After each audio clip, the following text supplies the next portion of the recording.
you and Will having the intersection in your background, you kind of end up looking in the mirror defensively, kind of what they do and their philosophy? Not as much as you'd think. I mean, I watch them on defense because we overlap teams a lot of times, and I don't see as many similarities as you'd say at Tennessee or in Alabama right now. I mean, Will has kind of evolved into his own defensive belief from going to Texas and Auburn and Florida. He's not. It's not the same tree really anymore. Now, both of them are really good defenses, and everybody can do it their own way. But philosophically, it's not like they're the exact same as us. No. There's been a lot of stories, I guess, and background with you, Coach Muschamp. What role did he play in your career at Georgia? What's the best way to encapsulate that? In my career at Georgia? Yeah, player. Really no role. I mean, he was a captain, a senior, and I was a red shirt. I didn't play. So there was not a lot of role as far as, I mean, we weren't that close while we were here. We knew each other. I was on the team, but I was only here for 6 months while I was here. You know what I mean? It was just like summer, fall, he left. So there wasn't a major role there. Our relationship started at Valdosta State, really. And when I got hired down there, we spent time together, and then at LSU, we spent time together. Did he haze you? That was back in his day. Did he shave you, hold you down, and shave I your got head? hazed, I got hazed a little bit, but it wasn't by Will. By some other guys. Will's one of the nice guys. Have you learned in this business, not necessarily about Will, whatever, but that today's adversary can be tomorrow's, you know, whether it's a coach or when you were dealing with the Blankenships, you know, players that commit elsewhere and then 2 years later end up on your team. You've got to have a short memory in this business. Yeah, absolutely. I mean, if you're looking at it from a coaching perspective, which I don't know if you're asking about the coaching or like those relationships you're talking about, I mean, you can't do it that way. I mean, there's never been a kid that when he called me to say he wasn't coming to Georgia or wherever I was coaching that I didn't congratulate. I mean, it does no good to get upset with them because it's their decision. So I think that always comes back when you handle it the right way, and it's helped sometimes. Some of those relationships carried over when I went to the NFL because there was kids I recruited that were in the NFL. But I think in the coaching profession, most coaches have a respect, or at least I have a respect for most coaches, that I'm not going to let recruiting come between that coach and I, because I know that's part of the business. And whether he gets the kid or we get the kid, I'm still going to be friends with him. I may work on staff with him. You know, I may need a job and he may hire me. I don't think that I learned that a long time ago, that the recruiting does not come between a relationship of a coach, not somebody that's a true friend.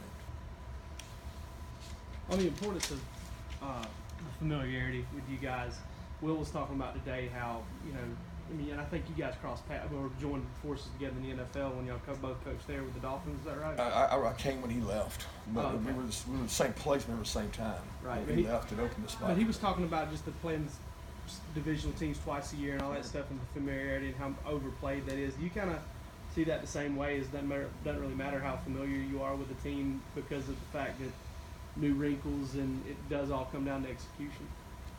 You know, I think it does matter when you play them twice in the same year. I would say the Auburn thing, that mattered. It seemed like it was like back to back, and we don't have that in college football. Very rarely does that happen.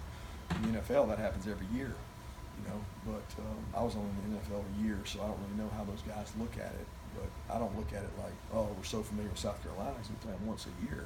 We study them a lot, and they've got a great program. But I don't look at it like playing somebody back-to-back weeks or once in 4 weeks, twice in 4 weeks. You talked about Rodrigo Blankenship, and it's kind of went quietly in the game. You know, he made his field goal.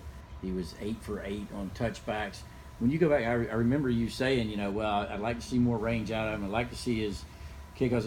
It's pretty amazing kind of where he's answered every check that you sort of asked for when in those developmental years, where he is now. The first year to the second year, he answered all that. I mean, that was probably what Notre Dame was the second game, and that was one of his premier games, I mean, as far as kicking went. And I think he did that in the offseason. You know, he really worked hard in the offseason, and he said, I want to get stronger, I want to have more distance, I want to be more accurate.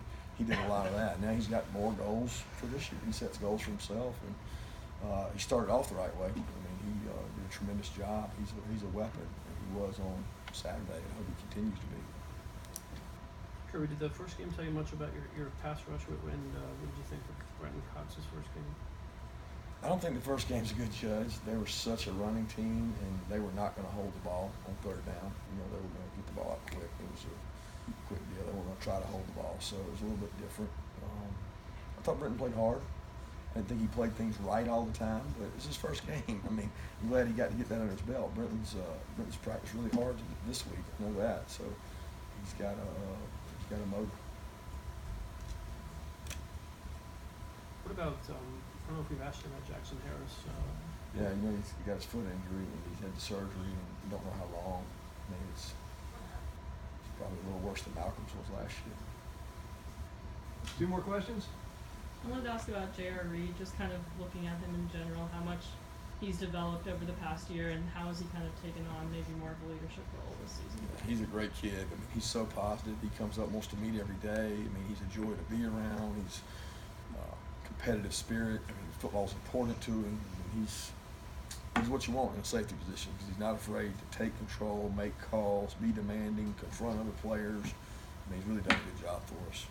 We'll kind of poke fun at the fact that there wasn't a depth chart this week. Is that going to be standard procedure, or is it just a matter of there's just so much competition? I really don't know what Claude's been doing, so